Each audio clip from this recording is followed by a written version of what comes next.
Hello everyone, welcome to this lecture on technical communication. So last class we discussed about writing skills. Now we are going to discuss about style that is used in technical communication, and then we are going to discuss about the linguistic barriers or the language barriers that we come across. Okay, so let's start this lecture. So let us start with styles of technical communication. When you write a letter to your friend, you try to become personal and subjective. जब भी आप किसी एक friend को letter लिखते हैं तो आप हमेशा कोशिश करते हैं कि आप जितना पर्सनल हो सके उससे हो सकते और जितना सब्जेक्टिव उससे हो सके उतना हो लिखते हो, ठीक है. वहीं similarly on the other hand you are impersonal, objective and direct when you write a project report. वहीं अगर आप प्रोजेक्ट रिपोर्ट लिखते हो तो आप इतना सब्जेक्टिव या पर्सनल नहीं होते हो. इंस्टेड आप क्या होगे, इम्पर्सनल होगे, ठीक है, और ऑब्जेक्टिव, यानी कि जिस ऑब्जेक्टिव से आप वो रिपोर्ट लिख रहे हो वो क्लियरली डिफाइंड होगा. Okay, and you will be direct in your statement rather than indirect. Okay, when you write a project report. Okay, so next, similarly when you talk to a friend you use informal language and casual style, and in contrast you use formal language when you make oral presentation to express your feelings, emotions and sentiments through a letter or an informal casual conversation. Okay, so जैसे आप किसी एक friend से बात करते हैं तो आप किसी इनफॉर्मल लैंग्वेज में बात करेंगे, कैजुअल स्टाइल में बात करेंगे, अपने फीलिंग्स, इमोशंस और सेंटिमेंट को किसी लेटर के थ्रू एक्सप्रेस करने के लिए किसी इनफॉर्मल और कैजुअल कॉन्वर्जेशन का प्रयोग करेंगे. Okay, but you are only concern with the facts when you are writing a technical report और making oral presentation, since style is a major concern in the technical communication.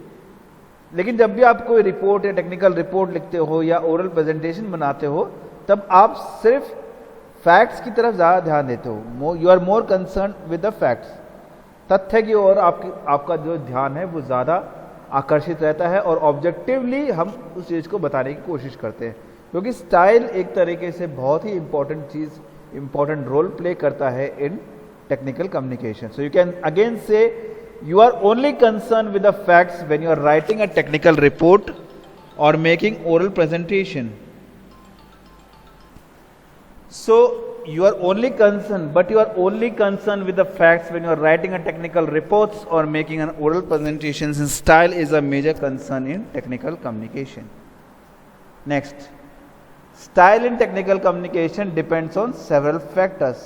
Technical communication में जो style है वो कई factors पे भी depend करता है. वो factors क्या क्या हो सकते हैं? पहला, audience, ठीक है. For example, the same message when addressed to a superior is expressed more diplomatically and tactfully. When addressed to subordinate, it is more direct and forceful. ठीक है, तो जब भी आप किसी बॉस से या फिर अपने से बड़े पद पे बैठे हुए व्यक्ति से बात करते हैं तो आप जो भी बात करते हैं वो बहुत ही सोच समझ के टैक्टफुली डिप्लोमेटिक वे में बात करते हैं कि इस तरीके से कि आपकी बात भी उनको समझ में आ जाए और उन्हें बुरा भी ना लगे. लेकिन वहीं अगर आप अपने सबऑर्डिनेट या अपने कलीग से जब बात करते हैं तो वो थोड़ी डायरेक्ट होती है और थोड़ी फोर्सफुल होती है. ठीक है, तो इस तरीके से style in technical communication vary करेगा with respect to audience. Then with respect to communicative text, conveying routine information and making request, communicating good और बैड न्यूज, और कन्वेइंग गुड और विल और ट्राइंग टू परसुएड समवन. किसी को मनाना हो या अपनी बात मनवाना हो यानी परसुएड करवाना हो या रिक्वेस्ट बनानी हो या फिर रूटीन इंफॉर्मेशन के बारे में ही सोचना हो तो उसके हिसाब से भी स्टाइल वेरी करता है. Next is the purpose. The way one conveys the good news is not the same as one conveys the bad news. Okay, so as far as style of technical communication is concern, the style should be very formal as in technical report और professional presentation, or very informal as in professional letter or casual conversation.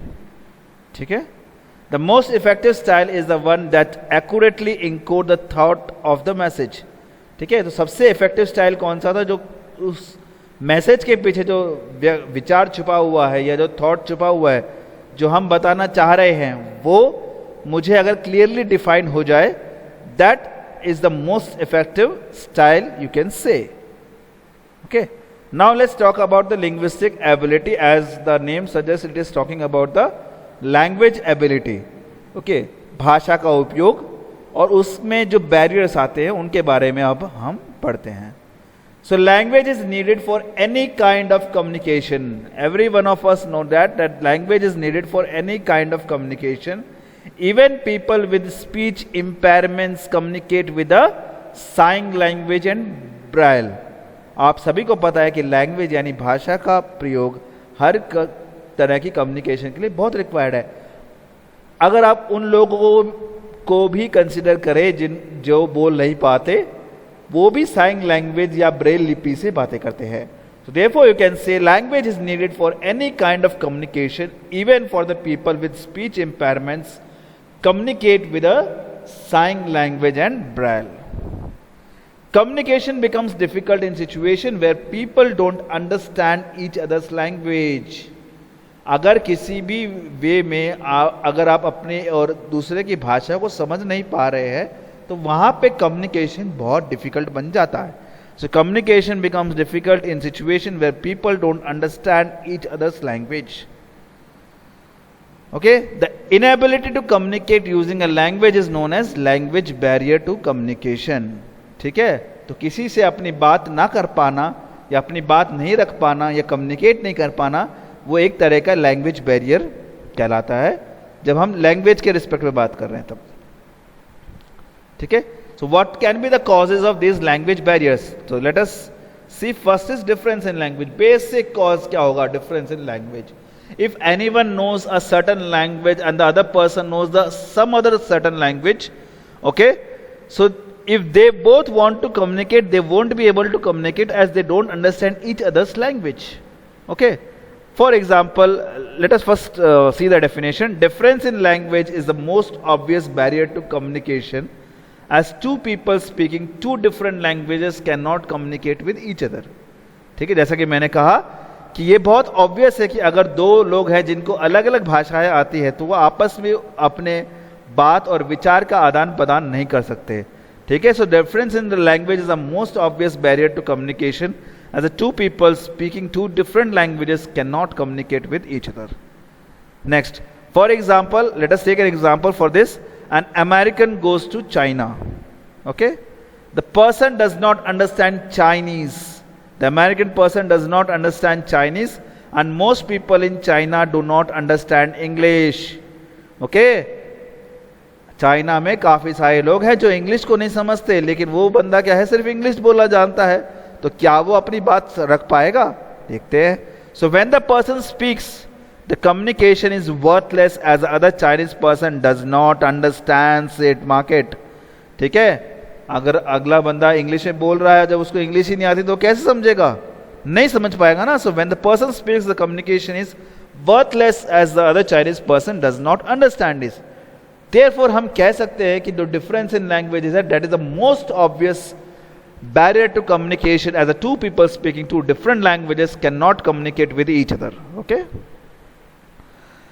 next can be the regional accents. So what different accents are there for a different for same particular language?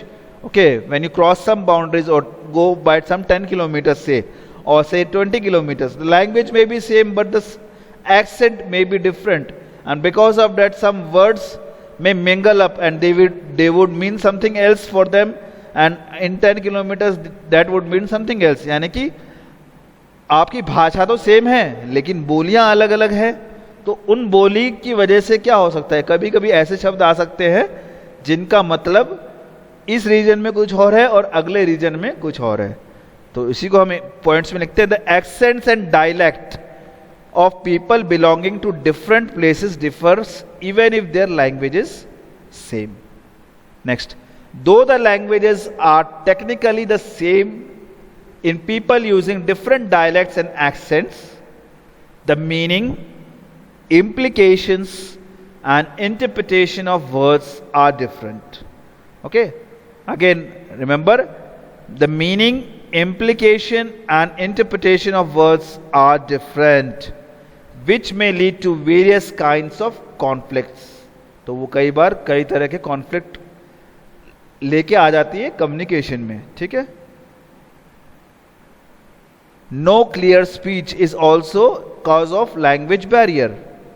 People who speak soft or in small voice cannot be understood. कई बार क्या होता है, हम लोग soft और small voice में बोलते हैं तो चीजें अंडरस्टूड नहीं होती हैं. The sender might be saying something whereas the receiver might understand something else. ठीक है, जो बोलना चाहता है वो कुछ और बोल रहा है, पर उसकी आवाज इतनी धीमी है कि अगला पर्सन समझ नहीं पा रहा है. Therefore the sender might be saying something whereas the receiver might understand something else. Next, though speaking common language, people might have difficulty understanding the meaning of the message and the feedbacks. Okay, use of jargons. ठीक है, jargons are the technical words used in communication. ठीक है, it might be different according to different professions, specialty and technical field of a person, right? For example, technical words used by doctors and lawyers are extremely different. Okay, the type of technical words that are used by doctors and lawyers, they are extremely different. Therefore, जब वो लोग interact करेंगे तो there will be problems. So if they start talking, both of them will not get what the other is talking about. Okay, and the last one is the word choice. बोलते वक्त हमें ये words की एक choice के ऊपर proper balance होना चाहिए कि हमें क्या बोलना है और उसका मतलब क्या हो सकता है. कई बार हम कुछ चीज़ बोलना नहीं चाहते, लेकिन अगला उसको सरकाज़म की तरह ले लेता है और उसे लगता है कि आप उसकी बुराई कर रहे हो या आप उसका मजाक उड़ा रहे हो. ठीक है, so therefore the choice of word used in describing anything must be considered before communicating. Alright, next, the words used by a particular person show their agreement on something can be taken as sarcasm which is a negative in nature. Grammar and spelling. Grammar and spelling becomes a barrier in communication as people from different parts of the world can be using it differently even in a particular word. Similarly, grammar and spelling mistakes create a huge communication barrier in the written communication. अगर हर जगह grammar अलग अलग तरीके से use होती है तो वो कम्युनिकेशन में भी एक तरीका बैरियर करते. तो यही था आपके लिए इस लेक्चर के लिए. Thank you.